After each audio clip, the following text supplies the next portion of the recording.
just saw took me 7 years to arrive at. This was my third fight, full contact. Full contact means knockouts are allowed.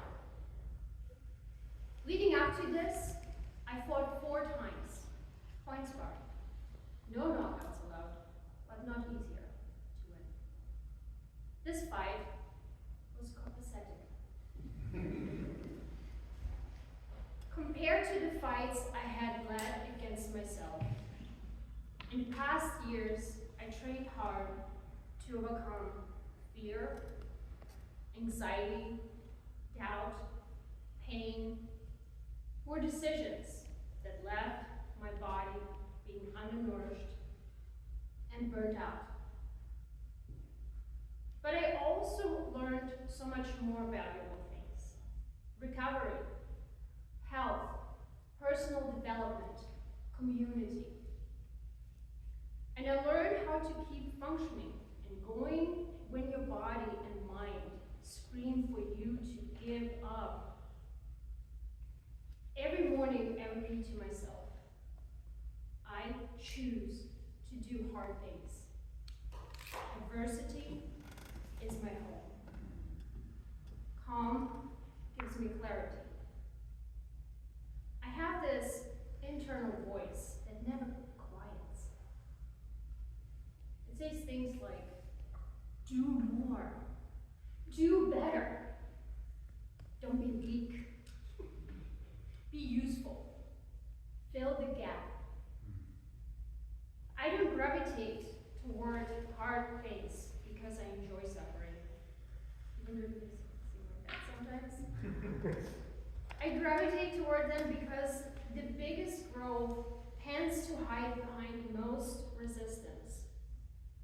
That instinct, that fire that pushed me to also immigrate to the US, completing a second degree in IT while working full-time, competing against 20-year-olds in my 30s in the tech industry, then again competing in my 40s against 20-year-olds in the rain, and now aiming for the next escalation, which is to build my own business.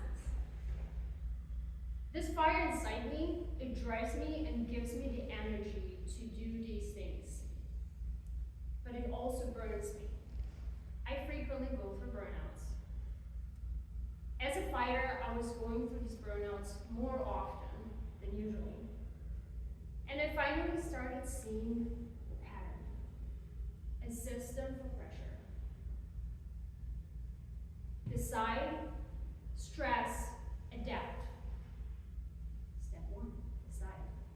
For me, it's usually, I identify my goals, usually through inspiration. I get inspired by something that feels aligned with my goal of living a fulfilled life. That could be related to family, health, impact, freedom. Then I argue with myself, sometimes with my friends and family, going through every reason I should not do it. Time takes too much time. I'm too old. I'm 40 now. Energy takes a lot of responsibility. More? You already have so much. Why take no more? Or common sense. Once I win that argument, meaning I remove my own excuses, I move to the planning stage. I work backwards. So what does the end state look like? What skills, training, books, people, and time blocks do I need to put in to get there? This is a calm phase. This is my spreadsheet phase. Plan. Then comes step 2. Stress. I execute. I struggle. I fail. I overextend. I burn out. I question my life choices. I briefly consider becoming a person who goes to yoga once a week and just be fine with it. Then I cry, and not metaphorical crying, like actual crying. And for a person who is not in touch with their feelings or in a world, crying for me is that obvious trigger in my face from my own body telling me, slow down, you went too far. That's when I stop, I sleep, go for a walk, and I start talking to smarter people.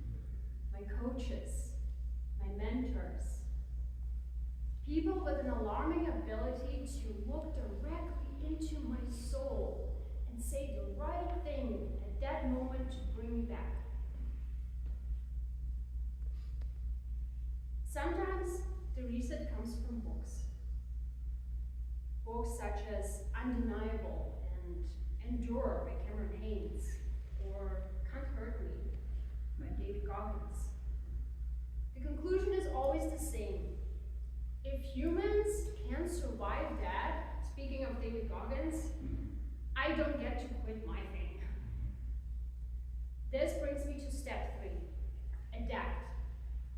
I review what failed, what overloaded me, what needs to increase, what needs to stop. And over the years, I've built a small toolkit that dramatically reduced my burnout, or at least shortened it, or made it somewhat less painful. And here's my system to train and adapt to pressure, my tools. Color-coded calendars to protect training time in this case. Sometimes it's to protect creativity and productivity. Asking smarter people for help. Mindset reinforcement. Journaling, visualization, gratitude. Real recovery is one of my tools. Sleep, nutrition, family, community. Toastmasters, one of my recovery tools. Nice. And most recently, breathing. Using breath to regulate my nervous system. Not to just bring it down, but also to apply pressure for breath holds and high altitude training. And these days, with AI tools readily available, I am now building my own apps to help me recognize when a burnout is approaching, so I can intervene sooner and avoid it. And here's the key insight. These tools don't guarantee success. They protect focus. And once focus is protected, progress resumes. My biggest challenge happened to be fighting. Yours might look completely different. But if you are carrying something that feels heavy, if the pressure feels constant, pause. Decide why it matters. Accept the stress as part of the process. Adapt intelligently. Protect your focus. You don't need to be tougher. You need a smarter system.